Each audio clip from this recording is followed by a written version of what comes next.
Graça e paz da parte do Senhor Jesus. Estou muito feliz por poder vir aqui trazer uma resposta para o meu sobrinho, Davi Castro, que me mandou algumas questões sobre o livro de Ezequiel, mais especialmente dos capítulos 40 a 48, os 9 últimos capítulos.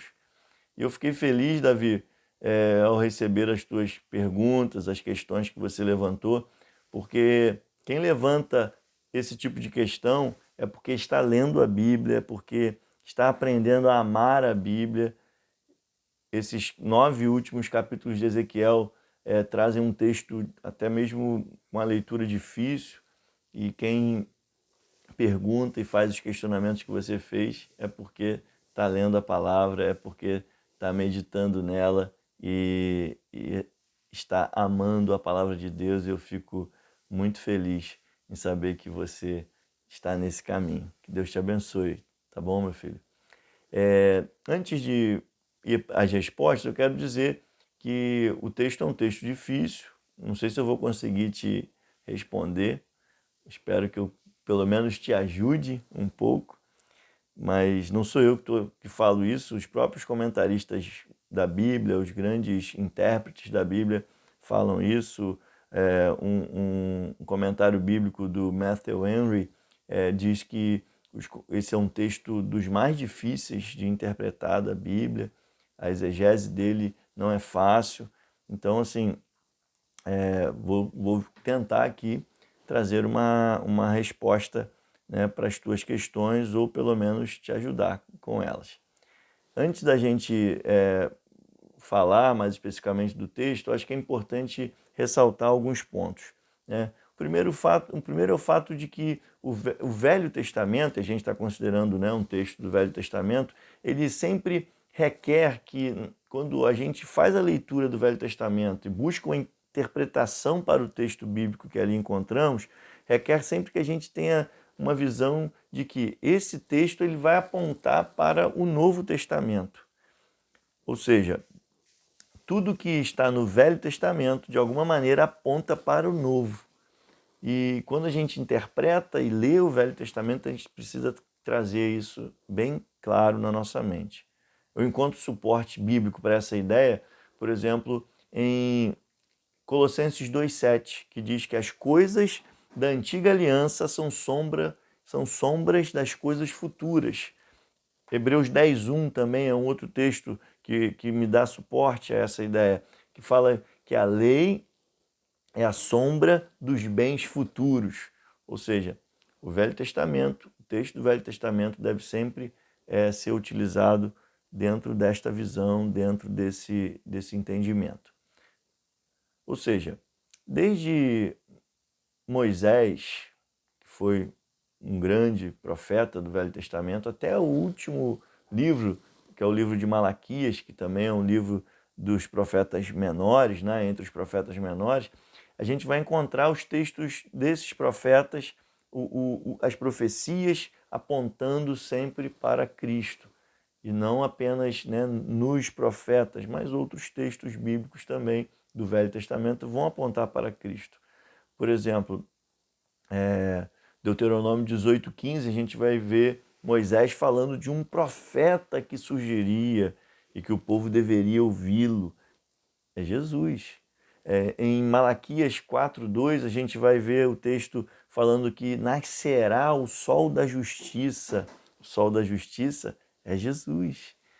Ageu 2:7 vai dizer que virá o desejado de todas as nações e encherei esta casa de glória, diz o Senhor dos Exércitos. Esse que é o desejado de todas as nações é Cristo. Então a gente precisa sempre ter em mente isso. O Velho Testamento aponta para o Novo Testamento. Um outro ponto, né, importante da gente observar é o seguinte, né, que essas profecias, né, é muito comum as profecias do Antigo Testamento, elas apresentarem, não posso afirmar que todas elas, mas uma boa parte delas, tem sempre um cumprimento para Israel para um tempo, né, específico daquela época, mas também elas têm um significado, muitas delas, né, repito, não todas, mas uma boa parte das profecias, elas têm também uma interpretação, um direcionamento em termos escatológicos para o tempo da igreja, para essa época, esse tempo que nós estamos vivendo nele. Então, é importante também a gente entender isso, que uma profecia bíblica, que um texto profético da Bíblia, ele vai apresentar eventualmente para nós, em uma boa parte das vezes, um cumprimento para aquela época, para aquele tempo, mas também uma aplicação e um cumprimento para esse tempo que é o tempo de hoje, o tempo da igreja, o tempo que nós estamos vivendo. Então, esse princípio é um princípio muito importante e que deve ser observado no caso desse texto de Ezequiel, de 40 a 48. Né? Ele começa falando no capítulo 40, e isso se estende, se eu não me engano, até o capítulo 46, falando do templo, né? E fala de vários detalhes, fala de detalhes assim, né? Bem interessantes até, e de cada compartimento, de cada parte do santuário, das recâmaras, né? Das salas ali dentro daquele templo.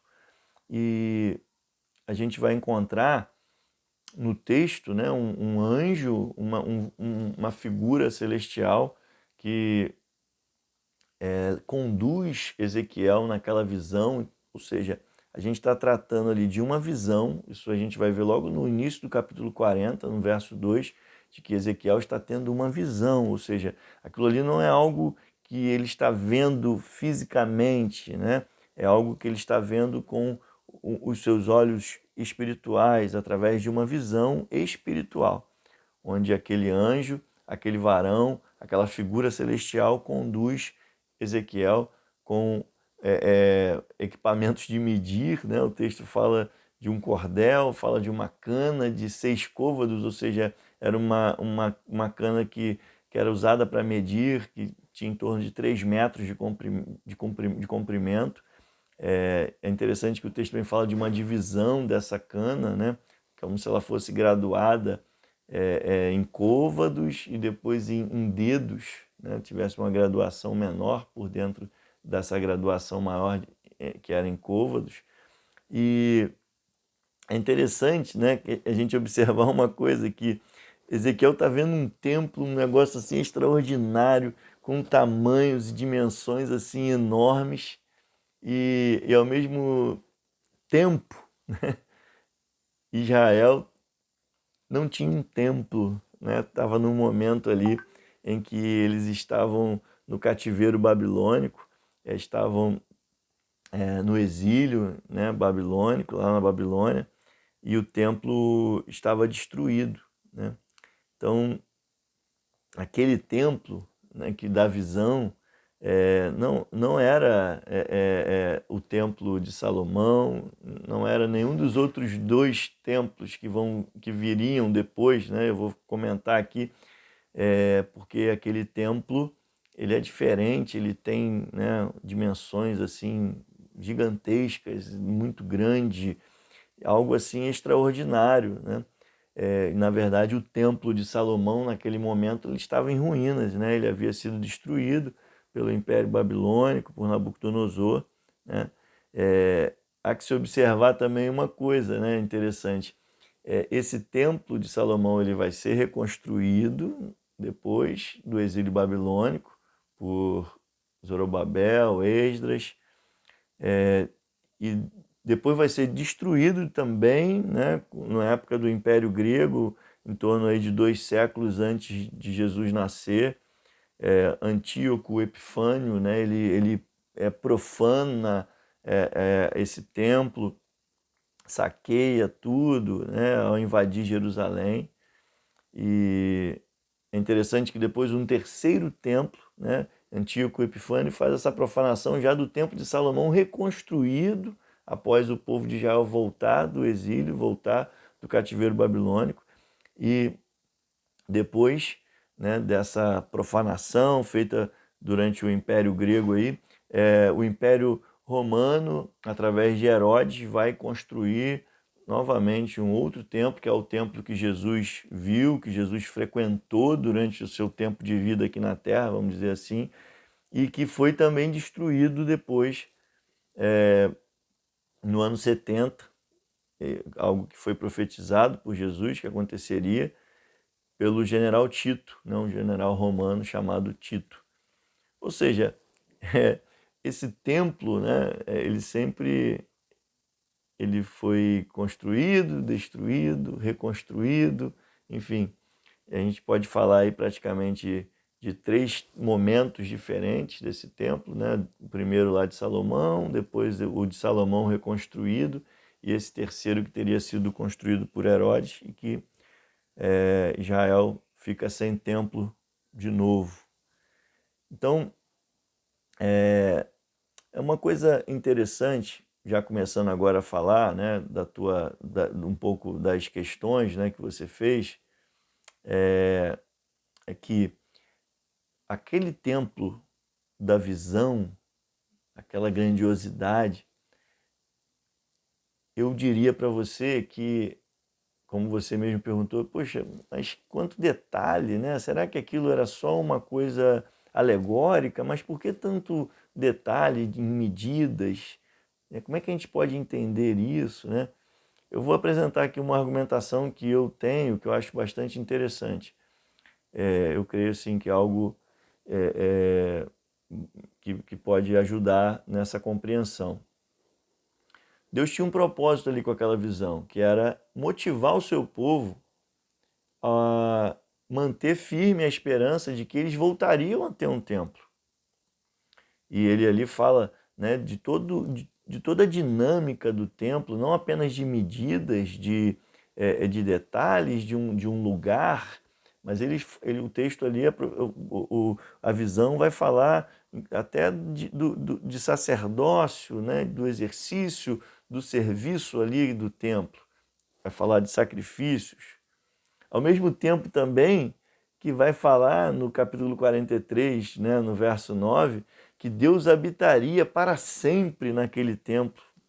Então, a gente só consegue entender isso quando nós temos em mente o que eu falei no início aqui desse vídeo, que a profecia, ou a visão, ou o texto, ele tem uma aplicação para aquele tempo, mas ele também fala de algo espiritual, de algo que está para o futuro.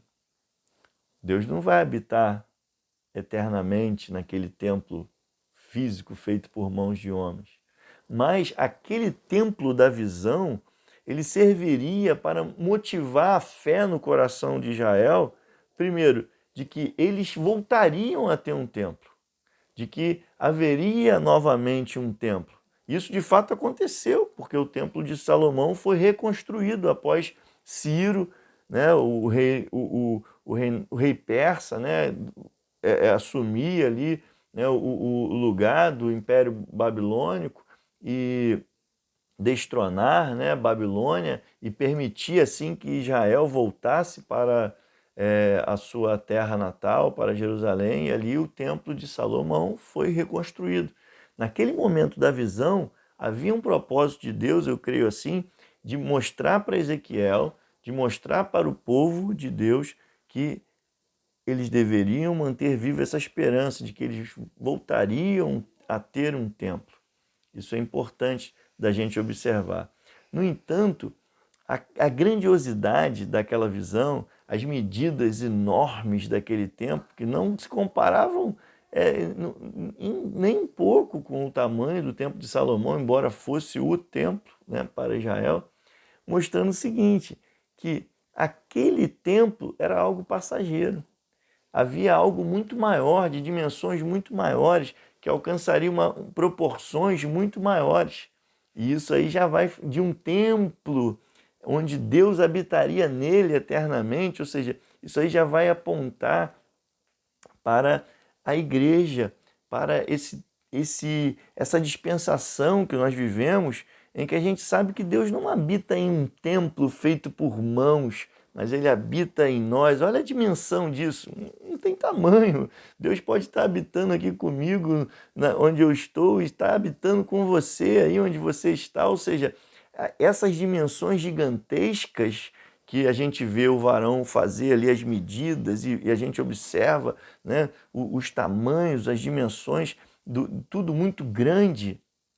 Isso representa exatamente a ideia de que a habitação de Deus, ela não estaria limitada àquele templo físico, aquele local fisicamente que os judeus conheciam e que naquele momento eles estavam sem ter acesso a ele estava destruído. Mas havia algo maior, havia algo superior, que seria esse tempo que nós vivemos hoje, onde Deus habita conosco, em que nós somos o templo de Deus. Então, quando você pergunta, Davi, a que se refere, né? Eu creio que a visão se refere a isso.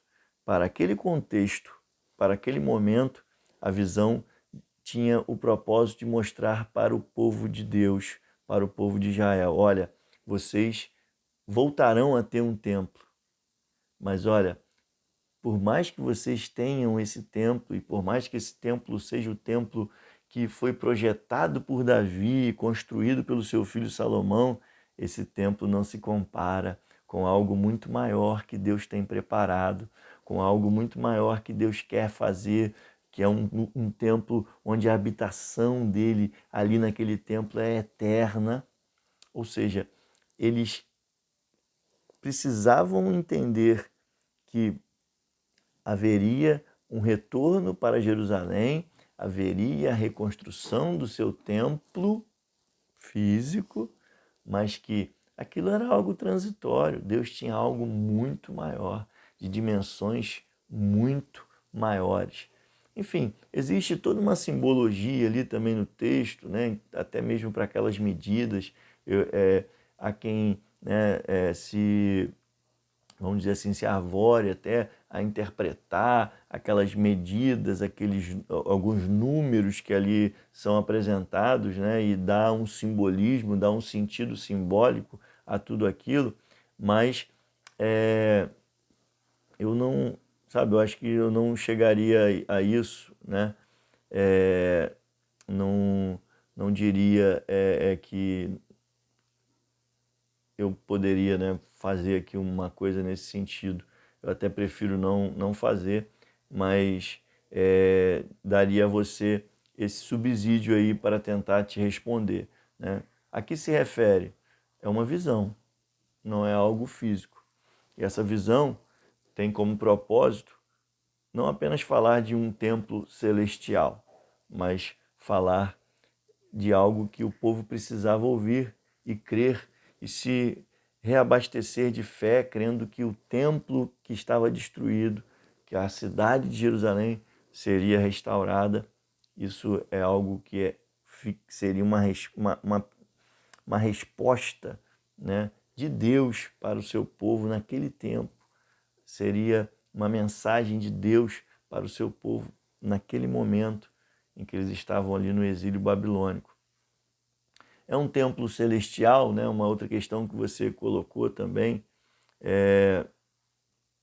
Eu creio que talvez a gente possa ver naquela visão Deus revelando algo que esteja lá na sua morada, mas eu, sobretudo, creio muito que aquilo que ele está mostrando ali é muito mais do que algo talvez que esteja lá no céu, está apontando para um simbolismo muito mais importante para nós nesse tempo, nessa dispensação, que é a nossa dispensação, a dispensação da igreja, em que Deus expandiu os limites, as paredes de um templo físico e passou a habitar em cada um de nós. Então, ele hoje, o lugar da habitação dele não está limitado a um local físico, e a gente tem esse entendimento. É interessante que alguns, né, do passado, como Davi, a gente observa em alguns salmos que Davi já possuía esse entendimento, esse discernimento, a gente fica maravilhado com isso, de que Deus não habitava em templos feitos por mãos. Davi ele já construía essa ideia na cabeça dele. Então, que é algo, né, que Jesus ele vem consolidar. Jesus, quando ele fala, ó, destruirei este templo e o restaurarei em 3 dias. As pessoas pensavam que ele estava falando do templo, esse terceiro templo, né, que era o templo de Herodes, que curiosamente até é interessante a gente comentar que o que resta, né, as ruínas deste templo seriam o que a gente tem lá em Israel hoje, né, conhecido até como o Muro das Lamentações, aqueles paredões ali seriam resquícios, né, deste templo, que seria o terceiro templo, o templo de Herodes, que Herodes construiu, que foi visto por Jesus. Então, eu creio que essa visão, sob o ponto de vista simbólico dela e escatológico dela, diz respeito ao que nós hoje vivenciamos, que Deus tem um lugar de habitação que transcende limites, que transcende espaços. Talvez para o povo entender isso lá naquele tempo era difícil, e por isso Deus usou medidas tão largas, tão gigantescas para que eles pudessem, né, de alguma maneira, vislumbrar isso, né? Então, seria essa aí a minha resposta para essas questões, né? A que se refere aquela visão, né? Se é um templo celestial ou não, e qual seria a finalidade daquela visão, daquele templo ali. Eu creio no meu humilde entendimento que está dentro aí desse contexto que eu estou apresentando aqui para você. Tá bom, Davi? Deus te abençoe e qualquer dúvida, pode falar comigo aí que no que eu puder te ajudar, eu sempre vou estar disposto a trazer aí algo para a gente compartilhar. Se tiver alguma outra coisa aí, pode compartilhar comigo. Um abraço aí para você, que Deus te abençoe.